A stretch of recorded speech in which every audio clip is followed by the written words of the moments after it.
Welcome guys, my name is Nathan. Today I'm bringing you guys another unboxing video, but today it's just not an unboxing, it's also kind of a review video. If you guys don't already know, the Steam controller pretty much got discontinued by Valve, so they're discounting it right now for the holiday season for $5. That's pretty insane. Now obviously it's not just $5, it's $5 plus $7 shipping, which is kind of interesting because you know, the shipping costs more than the product itself, but hey, it was $55 before plus the $7 shipping.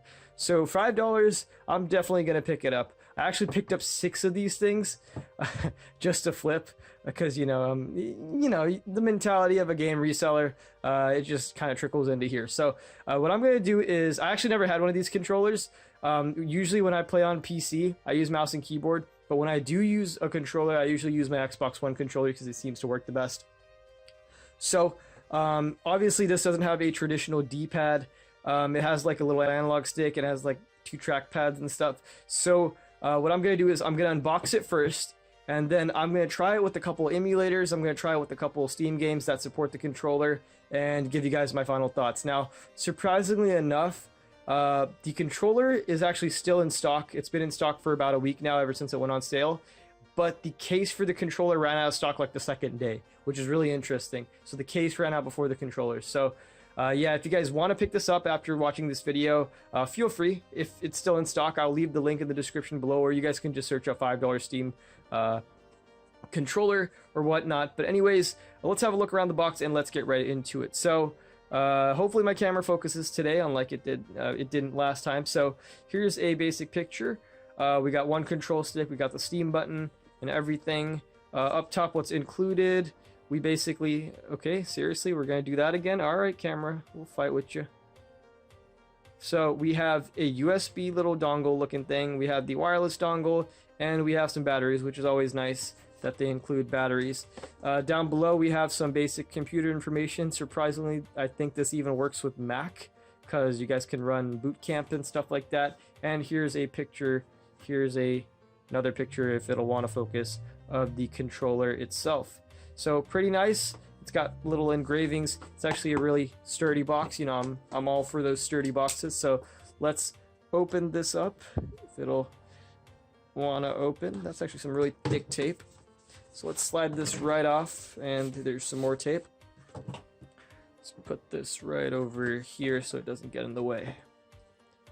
So just slice it, and we'll get right into it.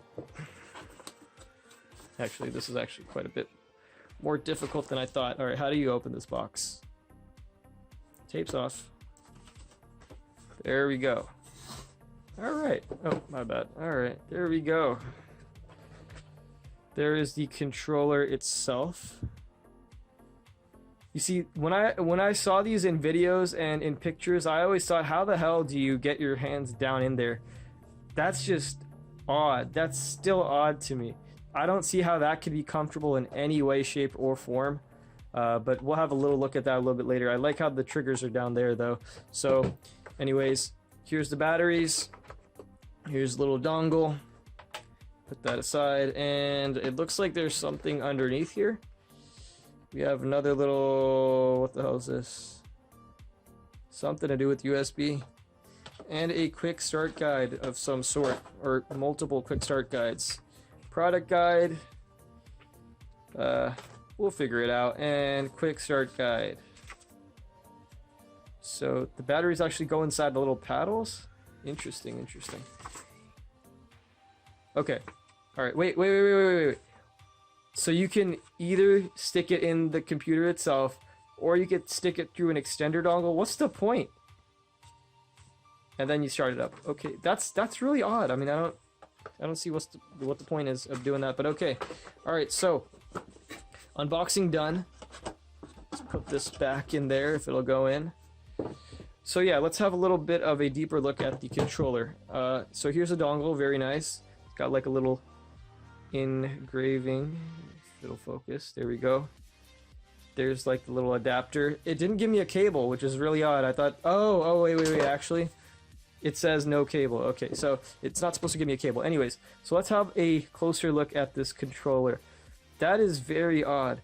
You see, so this is supposed to be the D-pad, or something, and this is supposed to be the touchpad. They both click. This also clicks. I don't get the purpose of all that mess. The controllers, you know, it's like a normal Xbox controller.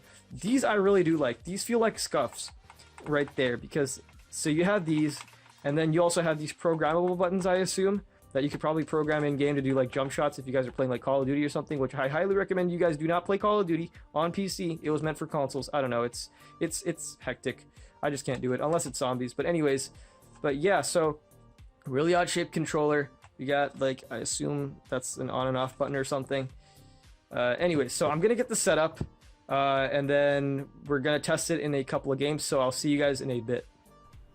Alright, so I messed around with this controller for a little bit, and I have to say that it's kind of a pain in the ass to get set up, first of all. It really works well in big picture mode, so if you guys are not in big picture mode, it kind of registers it as a keyboard. Regardless, this is actually meant to be used as kind of like a controller that's an alternative to your keyboard when you guys are sitting and playing on your media station while sitting on your couch in the living room or something like that. It's basically a replacement for your keyboard. So oftentimes, if you guys are using it outside of big picture mode, you can actually pull up a keyboard by pressing in the analog stick, and it works kind of, but I wouldn't recommend this for an alternative to a keyboard. I would just recommend getting a wireless keyboard if you guys are actually trying to do that kind of stuff. But for as far as games go, I tried gaming on it with multiple games that actually support a keyboard, or not a keyboard, a controller. Now, one thing I will recommend, one thing I will point out is that just because a game says that it's compatible with a controller doesn't mean that it's going to work great with this particular Steam controller, because the fact that oftentimes, for example, I was playing Black Ops 3. Black Ops 3 is fully controller compatible, but it just would not register this controller as a proper controller. It would just register it as a keyboard. A mouse and keyboard, so that was really frustrating. But on the other hand, some games would work fantastic with it. For example, as you guys can see, I'm playing Borderlands 2 with this, and it's working just fine. One thing I will say is that I hate the button placement on this. I feel like I could grow used to it over time, but currently at the state that it is, I just hate reaching all the way down to get the alphabet buttons. That just doesn't work well for me, but once again, I think I could get used to it. The biggest gripe about this keyboard, or not this keyboard, this controller, is the fact that the right stick isn't actually a stick, it's a touchpad, and it feels like you're using a mobile device because you have to swipe multiple times to get your character to look at the direction that you're actually wanting to look, whereas if you just had a normal analog stick, you would just swipe it to the place that you want to look, and you just drag it up until it's there. You know what I'm trying to say? So you guys get the idea. It's just a lot more difficult to use. Now, one thing I do really like about this controller is the fact that there are paddles on the back. Like I said before, the paddles give it a good alternative to using buttons. For example, if you guys are playing a game that you guys can remap buttons for jumping or whatnot, you want to drop shot, you guys can always do that and remap it. I do really like that. But as far as using this as a practical controller, I don't actually recommend it. Once again, it only really works well in big picture mode. So Steam games aside, let's move on to emulators. Like I said before, emulators, I tried it. It's not the best. I tried the PSP emulator. It really didn't work that great. I tried the GameCube emulator. I somehow got it to work. Now, the thing is, unlike big picture mode, where it registers it as a controller, emulators don't actually register this controller as a controller. It just registers it as a mouse and keyboard. So it's a real pain in the ass. You guys can map the buttons in the settings, but it just doesn't work really well. Oftentimes, the button on the right side of the Steam logo on the controller is actually the escape key on the keyboard itself. So oftentimes when you try to go and click start on a game, it will just exit the game entirely. Now, as you guys can see, I'm trying to play Super Smash Bros. For a while, I was just standing there trying to figure the controls out, even though I mapped it properly. It just was not working really well, so I highly do not recommend you guys use this for a controller for emulators. Now, overall, do I recommend you guys get this controller? Well, for $5, why the hell not? You know, it's a cool piece of technology for what it does. You guys can use it as a keyboard replacement, sort of, if you guys actually use big picture, but who the hell uses big picture nowadays anyways? But for the previous $55 price tag, hell no, I would not recommend this at all. But for $5 right now, if you guys can get it for cheap, yeah, if you guys are interested, definitely do pick it up.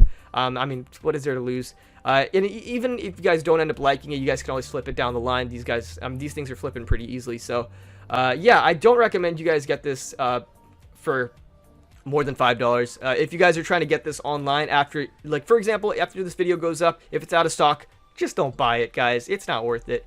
Anyways, hopefully you guys found this video helpful. If you guys were thinking about getting this controller, hopefully this enlightened you on some aspects of things. Obviously, I didn't go over every single little feature. I just kind of skimmed over it just to see what the controller was about. So if you guys want to if you guys have any questions for me, if you guys want to know more about the controller, DM me on Instagram or just leave it down in the comment section below. Anyways, hopefully you guys enjoyed this video. Once again, leave a like down below. Take care, and I'll catch you guys in the next one.